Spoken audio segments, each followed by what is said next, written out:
মৌসুমী বায়ুর প্রভাবে দক্ষিণ পশ্চিমাঞ্চলে টানা বৃষ্টি, প্লাবিত হচ্ছে নিম্নাঞ্চল। পানি নিষ্কাশন না হওয়ায় ব্যাহত সবজি ও মাছ চাষ। চলতি মাসেই ক্ষতি ২১ কোটি টাকার বেশি। ইজারা দেয়া শতাধিক খালে নেট পাটাতন বসিয়ে পানি প্রবাহে বাধা, বিপাকে খুলনার কৃষক ও মৎস্যজীবীরা। উন্মুক্ত করতে পদক্ষেপ নেওয়ার আশ্বাস জেলা প্রশাসকের। হোমিওপ্যাথিক চিকিৎসার আড়ালে রেকটিফাইড স্পিরিট ব্যক্তি মাদক হিসেবে পান করে খুলনায় ৫ জনের মৃত্যু। পরিস্থিতি নিয়ন্ত্রণে জনবল ও ম্যাজিস্ট্রেসি ক্ষমতা চায় ওষুধ প্রশাসন। এবং চরম অব্যবস্থাপনা, নড়াইলের পার্টনারফিল্ড স্কুলে কিছুই শেখানো হয়নি কৃষকদের।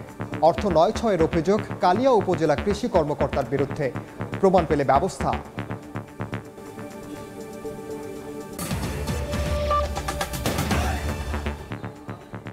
আমন্ত্রণ সময় সংবাদের নিয়মিত আয়োজন। বিভাগীয় সময়ে থাকছি সপ্তাহের 7 দিন ভিন্ন ভিন্ন বিভাগের সংবাদ নিয়ে। আজ থাকছে খুলনা বিভাগ, সঙ্গে আছি আমি ওমরিনা। মৌসুমী বায়ুর প্রভাবে দক্ষিণ পশ্চিমাঞ্চলের বিভিন্ন এলাকায় হালকা থেকে মাঝারি বৃষ্টিপাত হচ্ছে। এ কারণে বিভিন্ন শহরে সৃষ্টি হচ্ছে জলাবদ্ধতা। চরম ভোগান্তিতে পড়েছেন খেটে খাওয়া দিনমজুর, স্কুল কলেজগামী শিক্ষার্থী ও অফিসগামীরা।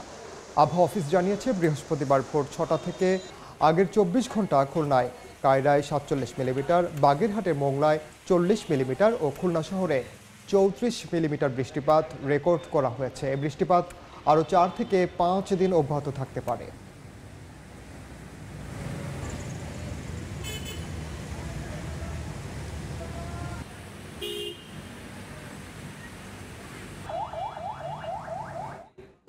খুলনায় টানা বৃষ্টিতে প্রায়ই প্লাবিত হচ্ছে নিম্নাঞ্চল। পানি নামতে না পারায় একাকার হচ্ছে সবজি ক্ষেত ও মাছের ক্ষেত। চলতি মাসেই ক্ষতি হয়েছে কয়েক কোটি টাকার। জলাবদ্ধতার কারণ হিসেবে খাল দখল ও বাঁধ দিয়ে প্রভাবশালীদের মাছ চাষকে দায়ী করছেন ক্ষতিগ্রস্তরা। নিয়ামুল হোসেন কোচের ক্যামেরায় তানজিম আহমেদের রিপোর্ট। একের পর এক দুর্যোগে ঘুরে দাঁড়াতে হিমশিম অবস্থা দক্ষিণাঞ্চলের কৃষিকাজে জড়িত হাজারো মানুষের। সম্প্রতি অতিবৃষ্টিতে আবারও নাজেহাল অবস্থা তাদের। ভেসে যায় মাছের ঘের, সপ্তাহব্যাপী পানিতে নিমজ্জিত ছিল বর্ষাকালীন সবজি, অফ সিজন তরমুজের ক্ষেত, আউশ ধান এবং রোপা আমনের বীজতলা। বৃষ্টির পানি নেমে যাওয়ার সঙ্গে সঙ্গে স্পষ্ট হতে থাকে ক্ষতির চিত্র। কৃষি ও মৎস্য বিভাগের তথ্য মতে চলতি মাসের অতিবৃষ্টিতে জেলায় ভেসে যায় 6,500-এর অধিক ঘের। প্লাবিত ছিল 1100 হেক্টর জমি, যাতে ক্ষতি হয়েছে প্রায় 22 কোটি টাকা। জলাবদ্ধতায় এমন ক্ষতির কারণ হিসেবে প্রাকৃতিকের চেয়ে মানবসৃষ্ট কারণকেই বেশি দুষছেন স্থানীয়রা। এই অবস্থা থেকে ঘুরে দাঁড়াতে সরকারি সহযোগিতা প্রয়োজন বলে জানান ক্ষতিগ্রস্তরা। কৃষি লাগাই দিবেন, শসা লাগাই, কুমড়ো লাগাই, তারপরে লাউ লাগাই, কিচ্ছু করতে পারেন, জলে তলায় গেছে। ধান করি আমি, সেই সমস্ত ধান ফেলানো সব তলায় দিয়ে সব নষ্ট হয়ে গেছে। আমরা যারা ঘের করি আমাদের কোটি কোটি টাকা ভেসে গেছে। প্রচুর মাছ বেরিয়ে পাশে নদীতে চলে যায়, ঘেরে বর্তমানে কিছু নেই। আর সংশ্লিষ্ট সংস্থাগুলো বলছে ক্ষতিগ্রস্তদের তালিকা পাঠানো হয়েছে মন্ত্রণালয়ে। একই সঙ্গে ভবিষ্যতে ক্ষয়ক্ষতির পরিমাণ কমাতে বিভিন্ন পরামর্শও দেন তারা। কোন পর্যন্ত পানি ওঠে সেইটাকে মাথায় রেখে আমাদের ঘেরের পাড়গুলোকে ততটুকু উঁচু করতে হবে এবং মজবুত করতে হবে। আশা করি যে এক সপ্তাহের মধ্যে আমরা এটা পাওয়া যাবে। এখানে তাদেরকে বীজ সহায়তা দেওয়া হবে, তাদেরকে সারের সহায়তা দেওয়া হবে, মানে উপকরণ হিসাবে, এবং এটা কৃষককে তাদের প্রত্যেক কৃষকের হাতে এটা পৌঁছে দেওয়া হবে। স্থানীয় আবহাওয়া অফিসের তথ্য মতে চলতি মাসে খুলনায় 600 মিলিমিটার বৃষ্টিপাত রেকর্ড করা হয়েছে। তানজিম আহমেদ, সময় সংবাদ, খুলনা।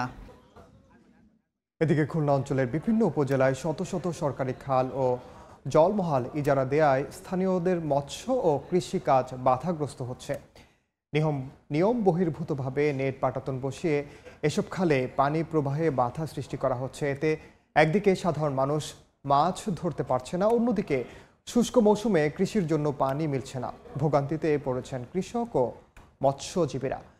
নিয়ামুল হোসেন কোচের তোলা ছবিতে আবদুল্লাহ আল মামুন রুবেলের রিপোর্ট। খুলনার পাইকগাছার লতা ইউনিয়নের অন্তত 5 গ্রামের মানুষের জীবন জীবিকা একসময় নির্ভর ছিল এই সরকারি খালের উপর। স্থানীয়দের অভিযোগ, গয়েশা ও পোদা নদীতে প্রবাহমান খালকে বদ্ধ দেখিয়ে ইজারা দেয়া হয়। ইজারার পর খালের মুখে এবং বিভিন্ন স্থানে বসানো হয়েছে পাটাতন ও জাল। বর্ষায় জলাবদ্ধতা, শুষ্ক মৌসুমে পানির অভাব, দুই দিক থেকেই ভোগান্তিতে পড়েছেন স্থানীয়রা। মাছ ধরা তো দূরের কথা, সেচের পানিও মিলছে না জমিতে। খাল আমরা ব্যবহার করতে পারি না, কারণ যারা ঘের করে এই পানি তারা বেশি উঠতে দেয় না। আমার এলাকায় যখন আমরা ধান রোপণ করি বৃষ্টির সময়, এই নদীর পানি দিয়ে আমরা কোনো কাজ করতে পারি না। খালে যারা ইজারা কেনে তারা এক খামন জালবাতি দেয় না, তারাই মাছ শাক মারে, তারাই ব্যবহার করে। পাবলিক, সাধারণ পাবলিক কোনো উপকার পায় না। মাছ ধরলে মানুষ মারবে না, সেই ভয়তে তার জন্য ওরা মাছ টাছ ধরি না। জেলা প্রশাসনের তথ্য বলছে, খুলনায় ইজারা দেয়া আছে এমন 198টি জলমহল। জলমহল ব্যবস্থাপনা নীতিমালা 2009 থাকলেও বাস্তবে অনেক ক্ষেত্রেই ইজারাদাররা প্রভাব খাটিয়ে পানি প্রবাহে বাধা দিচ্ছে। সরকারি নিয়ন্ত্রণ কার্যকর নেই অধিকাংশ জলমহলে। শুধু ইজারাভুক্ত খালই নয়, আরও 2 শতাধিক জলমহল এখনো রয়েছে প্রভাবশালীদের কবজায়। ডুমুরিয়া, দাকব, বটিয়াঘাটা, তেরোখাদা ও রূপসায় বহু জেলে অভিযোগ করেছেন অনুমতি থাকা সত্ত্বেও তারা মাছ ধরতে পারছেন না। ওদের টাইম মতো ওরা পানি নামায়, উঠায়, কিন্তু সাধারণ জনগণের কোনো উপকারিতা আসে না। এখন ধান পাতা ফেলানোর সময় প্রত্যেকের জাল, টুনা জাল, বিভিন্ন জালের জন্য পানি বদ্ধ হয়ে থাকে। আমরা চাই যে এই খালের এই নেট পাটাগুলো যাতে না থাকুক, সাধারণ মানুষ যাতে 2টা মাছ মেরে খেতে পারে, সাধারণ মানুষ উপকৃত হতে পারে। এটাই হচ্ছে আমাদের দাবি। কৃষি বিভাগের হিসাবে জলাবদ্ধতার কারণে প্রতি বছর প্রায় 40,000 হেক্টর জমি অনাবাদি থেকে যাচ্ছে। পানির প্রবাহ নিশ্চিতে জলমহলগুলো উন্মুক্ত করার জন্য জেলা প্রশাসন সহ বিভিন্ন দপ্তরে আবেদন করেছে সংস্থাটি। এই বিষয়টা নিয়ে আমরা বিভাগীয় সবাই কথা বলছি। পানি উন্নয়ন বোর্ড, এলজিইডি, আপনার পল্লী বিদ্যুৎ, আমাদের ডিএই, যেটা এই যদি সবগুলা বিভাগ আমরা একসাথে কাজ করতে পারি তাহলে ওরা থাকবে না। এমন উদ্বেগজনক পরিস্থিতিতে মন্ত্রণালয়ের নির্দেশে সম্প্রতি খুলনার বিভিন্ন উপজেলায় 8টি খাল উন্মুক্ত করেছে জেলা প্রশাসন। পানি প্রবাহ স্বাভাবিক রাখতে ও প্রয়োজনে খাল উন্মুক্ত করতে উদ্যোগ নেওয়া হচ্ছে বলে জানান জেলা প্রশাসক। ইতিমধ্যেই আমাদের 8টি জলমহল উন্মুক্ত হয়ে গিয়েছে, আরও বেশ কিছু জলমহল আমরা বিবেচনায় রেখেছি এবং আমরা যখন জলমহলগুলো পরিদর্শন করছি কিংবা কোনো অভিযোগ পাচ্ছি তখন আমরা সেখানে আস্তে আস্তে কঠোর হয়ে যাচ্ছি। জেলা প্রশাসনের তথ্য মতে খুলনা জেলায় মোট জলমহলের সংখ্যা 643টি। আব্দুল্লাহ আল মামুন, রুবেল, সময় সংবাদ, খুলনা। এ নিয়ে আরও তথ্য জানাতে এই মুহূর্তে বাগেরহাটের গোবরদী এলাকায় আছেন সহকর্মী আলী আকবর টুটুল। এছাড়া বিষয়টি নিয়ে আলোচনা করতে খুলনার জেলা প্রশাসন কার্যালয়ে আছেন সহকর্মী আব্দুল্লাহ আল মামুন, রুবেল। তার সঙ্গে যুক্ত হবেন খুলনার জেলা প্রশাসক মোহাম্মদ সাইফুল ইসলাম। শুরুতে যাচ্ছি টুটুলের কাছে। টুটুল, বাগেরহাটের 9টি উপজেলায় কমপক্ষে 76টি আসলে জলমহল ইজারা দেওয়া হয় এবং এখানে জেলা প্রশাসনের তালিকাভুক্ত। তবে বাগেরহাটের সদরের বেশ কয়েকটি কিন্তু জলমহল এখানে রয়েছে। আমরা যদি বলি যে আসলে জলাবদ্ধতা করে এবং প্রবাহমান খালগুলো আটকে দিয়ে এক শ্রেণীর মানুষ কিন্তু এই মাছ চাষ করার ফলে আসলে একদিকে কৃষিক্ষেত্রে এবং অন্যদিকে পানির যে এবং দৈনন্দিন কাজে ব্যবহার করতে সেগুলো কিন্তু প্রতিবন্ধক সৃষ্টি করছে। যদি বলি যে বাগেরহাটের সবচেয়ে বড় জলমহল যেটা চিত্রা নদী, সেই একটা নদীকে তারা জোরপূর্বক এবং এটাকে ইজারা নিয়ে তারা কিন্তু হাইকোর্টে মামলা চলমান রয়েছে। এখানে যদি 420 একর জমির উপরে কিন্তু আসলে এটা নেওয়া হয়েছে। এখানে যদি আমরা একটু বলি যে প্রায় 300 একর জমি রয়েছে যেখানে প্রবাহমান খাল এবং 100 একর রয়েছে বদ্ধ খাল। এই খালগুলো আসলে তারা কিন্তু ইজারা নিয়ে একটা গোষ্ঠী তাদেরকে এখানে নেট পাটা দিয়ে এবং ইচ্ছা মতো তারা কিন্তু আসলে এখানে ব্যবহার করা হচ্ছে, যেটা আসলে সম্পূর্ণ বেআইনি। এবং এই নিয়ে অনেক সময় লেখালেখি হলেও কিন্তু আজ পর্যন্ত সেটা এখনো সমাধান হয়নি। এক শ্রেণীর মানুষ এবং উচ্চ আদালতে যে এই ধরনের প্রতিবন্ধক সৃষ্টি করে তারা কিন্তু এখন ঝুলে আছে। আমরা জানতে পেরেছি যে এখানে হাজার হাজার যারা প্রকৃত জেলে রয়েছে তারা কিন্তু বঞ্চিত হচ্ছে। যারা কৃষিক্ষেত্রে যারা ভূমিকা রাখছেন তারাও কিন্তু আসলে বঞ্চিত হচ্ছেন। উৎপাদন কম হচ্ছে। এই খালগুলো ইজারা দেওয়ার ফলে এই মানুষের মধ্যে আসলে এক ধরনের ক্ষোভ কিন্তু অসন্তোষ রয়েছে। তবে অন্তর্বর্তীকালীন সরকারের কাছে সকলের দাবি যে এই প্রকৃত প্রবহমান খালগুলো ইজারা না দিয়ে প্রকৃত জলবদ্ধ খালগুলো রয়েছে সেগুলো ইজারা দেওয়ার জন্য দাবি জানিয়েছেন। এছাড়া বাগেরহাটের বিভিন্ন যে উপজেলায় যে জলমহলগুলো রয়েছে সেগুলো সঠিক পদ্ধতিতে ইজারা দেওয়ার জন্য তারা কিন্তু আসলে দাবি জানিয়েছেন এখানকার মানুষ। এই ছিল আমার কাছে সবশেষ। আমি এখন খুলনায় যাচ্ছি সহকর্মী আব্দুল্লাল মামুনের কাছে। খুলনা অঞ্চলের বিভিন্ন জলমহল নিয়ে স্থানীয়দের যেসব অভিযোগ রয়েছে এবং ভোগান্তি রয়েছে সেসব নিয়ে আমরা প্রতিবেদন দেখছিলাম। সেসব নিয়ে আসলে খুলনা জেলা প্রশাসন কি ভাবছে সেগুলো নিয়ে আমরা কথা বলবো খুলনা জেলা প্রশাসক মোহাম্মদ সাইফুল ইসলামের সঙ্গে। সাইফুল ইসলাম, আপনাকে স্বাগত জানাচ্ছি। শুরুতে একটু জানতে আমরা প্রতিবেদনে দেখছিলাম যে এই অঞ্চলের অনেক জলমহল রয়েছে যেগুলো থেকে আসলে সাধারণ মানুষ তেমন কোনো সুবিধা পাচ্ছে না, ইজারা দেওয়া হয়েছে এবং তারা জলমহল নীতিমালা যেটি রয়েছে সেই নীতিমালার বাইরে রেখে নেট পাটাতন দিয়ে আটকে রাখছে। আসলে জলমহল ব্যবস্থাপনা নিয়ে আমাদের নতুন করে ভাববার সময় এসেছে। আমাদের যে জলমহল ব্যবস্থাপনা নীতিমালা তাতে মূলত মৎস্য আহরণকে প্রাধান্য দিয়ে সর্বোচ্চ গুরুত্ব দিয়ে সেটি করা, কিন্তু জলমহলের প্রকৃতি এবং পরিবেশ ইতিমধ্যেই যথেষ্ট পরিবর্তন এসেছে। জলমহল যে শুধু মৎস্য আহরণ নয়, কৃষি এবং প্রাকৃতিক পরিবেশের সাথে সম্পর্কিত, সেটাকে গুরুত্ব দিয়ে সেটাকে প্রাধান্য দিয়ে ভাববার সময় আমাদের এসেছে। আমাদের আইন নীতিমালাকে সেভাবে করতে হবে। যে অভিযোগগুলো আমরা পাচ্ছি সেগুলো আমাদের ব্যবস্থাপনা নীতিমালার মধ্য থেকেই আমরা চেষ্টা করছি বা একটা সুরাহা করার, মানুষকে প্রতিকার দেওয়ার। স্থানীয় মানুষ আসলে যেটা অভিযোগ করছেন যে আপনাদের আইনে যেটা বলা আছে এটি পানি প্রবাহ স্বাভাবিক রাখতে হবে, সেটি পানিটা আসলে বন্ধ করে দেওয়া হচ্ছে। তো আপনারা আসলে এই ব্যাপারে পদক্ষেপগুলো নিচ্ছেন কিনা? আমাদের পদক্ষেপ প্রতিনিয়ত চলমান। যে জলমহলগুলো উন্মুক্ত রাখা প্রয়োজন, এখন বর্তমান সময়ে আমরা কিন্তু ইতিমধ্যে প্রায় 10টি জলমহল উন্মুক্তের উদ্যোগ নিয়েছি এবং 8টি আমরা উন্মুক্ত করে ফেলেছি। বাকি জলমহলগুলো যাতে পানি প্রবাহ বাধাগ্রস্ত না হয়, সেচ কার্য, অন্যান্য প্রাকৃতিক পরিবেশ যাতে বিপন্ন না হয়, সেজন্য আমরা আমাদের যতটুকু এখতিয়ার আছে তার ভিত্তিতে মোবাইল কোর্ট পরিচালনা করছি, বাধা দিচ্ছি। যেখানে সম্ভব জনগণকে সাথে নিয়ে আমরা চেষ্টা করছি যে পানির প্রবাহটা যাতে অব্যাহত থাকে। যেটি হচ্ছে কি আরেকটি বিষয় আমরা জানছি যে আপনারা সম্প্রতি বলছিলেন যে কয়েকটি জলমহল উন্মুক্ত করেছেন, সেসব জায়গায় আমরা খবর নিয়ে দেখেছি সেখানকার মানুষ খুব খুশি। এখন যে দাবিটি আসলে উঠে আসছে এবং কৃষি বিভাগ থেকেও একই রকম ভাবে বলা হয় যে জলমহলগুলো উন্মুক্ত করে দেওয়ার জন্য, সেটি নিয়ে আসলে জেলা প্রশাসন বা ভাবছে কিনা কিছু?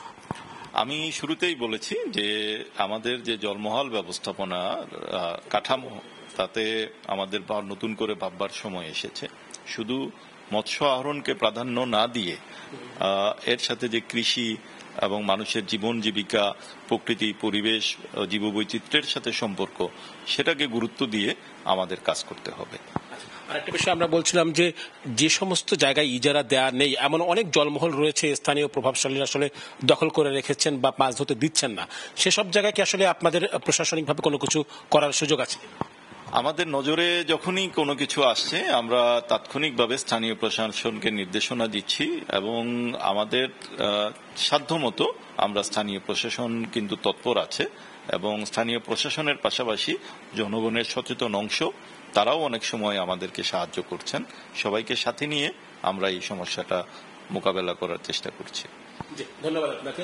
দর্শক, আমরা আসলে শুনছিলাম যে এখানকার যে জেলা প্রশাসক মহোদয় তিনি বলছিলেন যে তারা আসলে এই স্থানীয় মানুষের জন্য নানা উদ্যোগ গ্রহণ করেছেন এবং তারা মনে করছেন যে জলমহল ব্যবস্থাপনা যে নীতিমালা সেখানেও কিছু পরিবর্তন প্রয়োজন এবং এসব করতে পারলে এই স্থানীয় মানুষ যে তারা যে সব ধরনের সুযোগ সুবিধা, মাছ ধরা সহ কৃষিকাজে সুযোগ সুবিধা পাবেন এমনটি তারা আসলে প্রত্যাশা করছেন। তো আমার কাছে এই ছিল খুলনা থেকে জলমহল নিয়ে আলোচনার সবশেষ।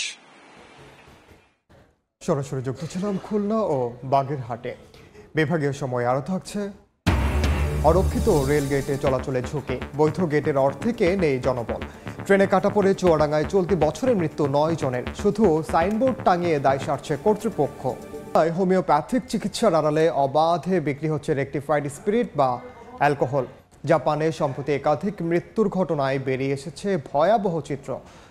প্রশাসনের নাকের ডগায় এমন মাদক কারবার চলছে বলে অভিযোগ এলাকাবাসীর। আব্দুল হালিমের ছবিতে বেল্লাল হোসেন সজলের রিপোর্ট।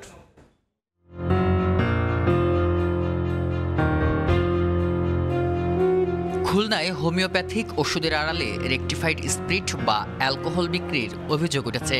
সম্প্রতি একই এলাকায় 6 জনের মৃত্যুর ঘটনায় চাঞ্চল্যকর তথ্য উঠে এসেছে সামনে।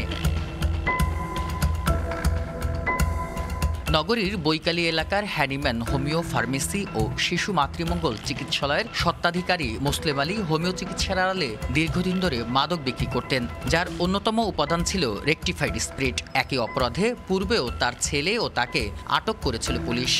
আমরা চাই যে এইরকম মাদক বিক্রেতা এবং মাদকের সাথে যারা জড়িত এদের বিচার হোক। মানুষ মারার কারখানা বানাইছে, ছোট ছোট বাচ্চাগুলো এভাবে মারতেছে। সংশ্লিষ্টরা বলছেন, হোমিও চিকিৎসায় রেকটিফাইড স্পিরিট ব্যবহারের নিয়ম থাকলেও তা কখনো সরাসরি বিক্রি করার অনুমোদন নেই। এটি একটি ভয়ঙ্কর অপব্যবহার। আর মুসলিম আলীর কোনো বৈধ নিবন্ধন না থাকলেও দীর্ঘদিন ধরে তিনি ব্যবসা চালিয়ে আসছিলেন। তবে শুধু তিনি নন, হোমিওপ্যাথির আড়ালে এমন কাজের সঙ্গে জড়িত আরও অনেকে। সে ইতিপূর্বে পাকিস্তান আমলে পাস করছে, কিন্তু সে আমাদের কাছেও এর আগে একবার আসছিল সার্টিফিকেটের জন্য। তার প্রপারলি কোনো ডকুমেন্টস নাই, বিদায় তাকে আমরা সার্টিফিকেট এবং বোর্ডও তাকে কোনো সনদপত্র দেয় নাই। পুলিশ বলছে, অভিযুক্ত মুসলিম আলীকে গ্রেফতার করে কারাগারে পাঠানো হয়েছে। আর মাদকদ্রব্য নিয়ন্ত্রণ অধিদপ্তর বলছে, নিয়মিত অভিযান পরিচালনা করা হচ্ছে। আমরা একজন আসামিকে গ্রেফতার করেছি এবং তাকে জেল হাজতে প্রেরণ করা হয়েছে এবং এই বিষয়ে আর কারা কারা জড়িত সে বিষয়ে আমরা খতিয়ে দেখছি। বিভিন্ন হোমিওপ্যাথির দোকানে যেখানে অবৈধভাবে আরএস স্পিরিট বিক্রি করছে, এরকম আমরা যেখানে তথ্য পেয়েছি সেখানে অভিযান পরিচালনা করছি। আর 12 বোতল স্পিরিট সহ আমরা 3 জনকে অ্যারেস্ট করে মোবাইল করতে তাদেরকে সাদার আওতায় নিয়ে আসছি। আমাদের অভিযান অব্যাহত আছে। এদিকে ম্যাজিস্ট্রেসি ক্ষমতার অভাব ও জনবল সংকটের কারণে মাঠ পর্যায়ে কার্যকর পদক্ষেপ গ্রহণে বাধার কথা জানালেন ওষুধ প্রশাসনের স্থানীয় কর্মকর্তা। প্রথমত আমাদের জনবল সংকট এবং দ্বিতীয়ত আমাদের যে লজিস্টিক সাপোর্ট, সেটা অপ্রতুল বললে ভুল হবে, বলতে মানে নাই। যখন আমরা মোবাইল কোর্ট পরিচালনা করি তখন জেলা প্রশাসনের সহায়তায় আমাদেরকে মূলত ম্যাজিস্ট্রেট কোর্ট মানে মোবাইল কোর্টগুলো পরিচালনা করতে হয়। গত 3 মাসে 750 বোতল রেকটিফাইড স্পিরিট জব্দ এবং 3 জনকে গ্রেফতার করেছে জেলা মাদকদ্রব্য নিয়ন্ত্রণ অধিদপ্তর। বেলাল হোসেন সজল, সময় সংবাদ, খুলনা। 2 বছর না যেতেই বাংলাদেশ ও বিশ্বব্যাংকের যৌথ অর্থায়নে পরিচালিত নড়াইলে কৃষকদের পার্টনার স্কুলগুলোতে চরম অব্যবস্থাপনা। কৃষকদের পাওনা টাকা নিয়ে 9-6-এর অভিযোগ কালিয়া উপজেলা কৃষি কর্মকর্তার বিরুদ্ধে। তবে অভিযোগ অস্বীকার করেছেন ওই কর্মকর্তা। আর প্রমাণ পেলে ব্যবস্থা নেওয়ার গতানুগতিক আশ্বাস জেলা কৃষি বিভাগের। সজীব রহমানের রিপোর্ট। খেতে খুবই মজা হবে। 2024-25 অর্থ বছরে নড়াইলে পার্টনার ফিল্ড স্কুলে কৃষকদের 7 শ্রেণীর ফসলের উপর হাতে কলমে প্রশিক্ষণ দেয় কৃষি বিভাগ। এতে প্রত্যেক কৃষক নাস্তা ও উপস্থিতির জন্য 2000 টাকা করে পাওয়ার কথা ছিল। প্রত্যেক কৃষকের জন্য নাস্তা বাবদ বরাদ্দ ছিল 800 টাকা। অভিযোগ উঠেছে উপজেলা কৃষি কর্মকর্তার গাফিলতিতে কালিয়া উপজেলায় 10টি ক্লাস সম্পূর্ণ হয়নি কোনো স্কুলেই। কৃষকরা জানান, কোথাও হয়েছে 2টি, আবার কোথাও হয়েছে 5টি ক্লাস। এমনকি ক্লাস শেষ হলেও একই কর্মকর্তার কারণে তাদের মিলছে না সরকারি বরাদ্দকৃত সম্পূর্ণ অর্থ। 10টা ক্লাসের পরে আমাদের টাকা দেওয়ার কথা, সে টাকা আমাদের দেওয়া হয়নি। আমাকে সে টাকাও দিইনি, খাবারও দিইনি। কলমের খাতা দিছে আর 2000 টাকা দেওয়ার কথা বলেছিল, তা দিয়েও না, আমরা ব্যাগও পাই না, এই নাস্তা বাস্তা কিছু পাইটাই না। তবে অভিযুক্ত কৃষি কর্মকর্তার দাবি, কৃষকদের জন্য বরাদ্দকৃত অর্থের একটি অংশ তাকে দিতে হয়েছে জেলার হিসাব রক্ষণ ও অডিট বিভাগে। এ কারণে কৃষকরা টাকা কম পাচ্ছেন। আমি যেদিন যাই একসাথে কয়েকটা দিনের আলোচনা, একসাথে পুরো এটার আলোচনা, এভাবে আমি শেষ করে আসি। কিন্তু আমার টাকা পয়সা দেওয়ার ক্ষেত্রে আমার এটা নিয়ে কোনো ইয়ে নেই যে দিব না বা দিচ্ছি না, এই ধরনের কোনো ইয়ে নেই। জেলা কৃষি বিভাগ বলছে, অনিয়মের প্রমাণ পেলে ব্যবস্থা নেবে তারা। কৃষকদের যে ভাতা, সেই ভাতার টাকাটা কেন পৌঁছায়নি এ বিষয়ে আমি যাচাই বাছাই করে দোষী হলে আমাদের বিভাগীয় যে ব্যবস্থা আছে সে ব্যাপারে বিভাগীয় ব্যবস্থা গ্রহণ করা হবে। এর আগে অভিযুক্ত কৃষি কর্মকর্তা ইভা মল্লিকের বিরুদ্ধে 7 জুলাই ঘুষ না দেয়ায় হেনস্থা করার অভিযোগ এনে দুদকের কাছে লিখিত আবেদন করেন জামিল আহমেদ নামে স্থানীয় এক সার ও বীজ ডিলার। এখনও এ বিষয়ে তদন্ত শুরু করেনি দুদক। অরক্ষিত রেলগেট, ত্রুটিযুক্ত ব্যারিয়ার, গেটম্যানের স্বল্পতায় ঝুঁকিপূর্ণ চুয়াডাঙ্গার রেল ক্রসিংগুলো। প্রায়ই দুর্ঘটনায় হতাহত হচ্ছেন পথচারীরা। সতর্কীকরণ সাইনবোর্ড টানিয়ে দায় সারছে রেলওয়ে কর্তৃপক্ষ। প্রয়োজনীয় লোকবল পেলে এ ব্যাপারে দ্রুত ব্যবস্থা নেওয়ার আশ্বাস সংশ্লিষ্ট কর্মকর্তার। মাহফুজ মামুনের তথ্য ও ছবি নিয়ে রিপোর্ট। অরক্ষিত রেলগেট, ঝুঁকি নিয়ে পারাপার হচ্ছে স্কুলগামী শিক্ষার্থী, পথচারী সহ ছোট বড় যানবাহন। রেলগেটগুলোতে সতর্কীকরণ সাইনবোর্ড টানিয়ে দায় সারছে রেলওয়ে বিভাগ। 2025 সালের 8 জুলাই ট্রেনে কাটা পড়ে একই এলাকার জীবন আলী নামে এক যুবকের মৃত্যু হয়। 5 জুলাই রাতে মুন্সিগঞ্জ বেতবাড়ির রেলগেটের কাছে একইভাবে মৃত্যু হয় অজ্ঞাত এক ব্যক্তির। রেলওয়ের তথ্য মতে জেলায় 30টি বৈধ গেট রয়েছে, এর মধ্যে 15টিতে গেটম্যান নেই, আর অনুমোদনহীন গেট আছে 5টি। এছাড়া রেলপথের ওপর দিয়ে চলাচলের জন্য মানব সৃষ্ট আরো 25টি রাস্তা রয়েছে। প্রায় ঘটছে দুর্ঘটনা। একটা যুবক এখানে অ্যাক্সিডেন্ট করে মারা গিয়েছে। অনেক গেটে কোনো গেটম্যান নেই, গেট নেই, এরকম মানুষ মাঠের ভিতর দিয়ে যাওয়া আসা করে। তবে লোকবল পেলে রেল ক্রসিংগুলোতে গেটম্যান দেয়া সহ প্রয়োজনীয় ব্যবস্থা নেওয়ার আশ্বাস রেলওয়ে কর্মকর্তার। 15টি আনম্যান গেটের জন্য আমরা ঊর্ধ্বতন কর্তৃপক্ষকে নিরাপত্তার ব্যাপারে জানিয়েছি, আর অবৈধ গেটগুলো চিহ্নিতের ব্যবস্থা চলতেছে। জেলায় রেলপথ রয়েছে প্রায় 40 কিলোমিটার। 2025 সালের জানুয়ারি থেকে 7 মাসে ট্রেনে কাটা পড়ে মারা গেছেন 9 জন। সময় সংবাদ, চুয়াডাঙ্গা। ব্যাংকে চলতি অর্থ বছরের প্রথম 6 মাসের জন্য মুদ্রানীতি ঘোষণা করছেন গভর্নর আহসান এইচ মনসুর। সরাসরি যাচ্ছে সেখানে।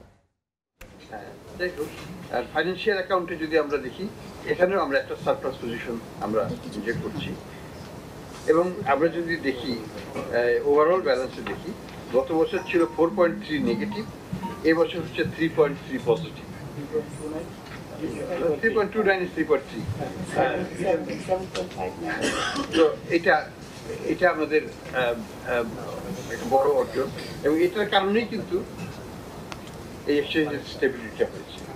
আমাদের অ্যাডজাস্টমেন্ট, এক্সটার্নাল সেক্টরের যে অ্যাডজাস্টমেন্টটা, সেটা আমি মনে করি যে আমাদের হয়ে গেছে। আমাদের নতুন করে কোনো অ্যাডজাস্টমেন্টের প্রয়োজন নেই, আমাদের সারপ্লাস বাড়াতে হবে না। আমাদের যা সারপ্লাস আছে দ্যাটস এনাফ। এই সারপ্লাসগুলো যদি আমরা ধরে রাখতে পারি, রিজার্ভ একলাই বাড়বে আগে। তো এটা হচ্ছে আমাদের স্ট্র্যাটেজি। এক্সটার্নাল সেক্টরে আমরা আমাদের যে বর্তমান অবস্থান সেটাকে আমরা ধরে রাখবো, আর ডোমেস্টিক সেক্টরে ইনফ্লেশনটাকে আমরা আরও কমিয়ে আনবো।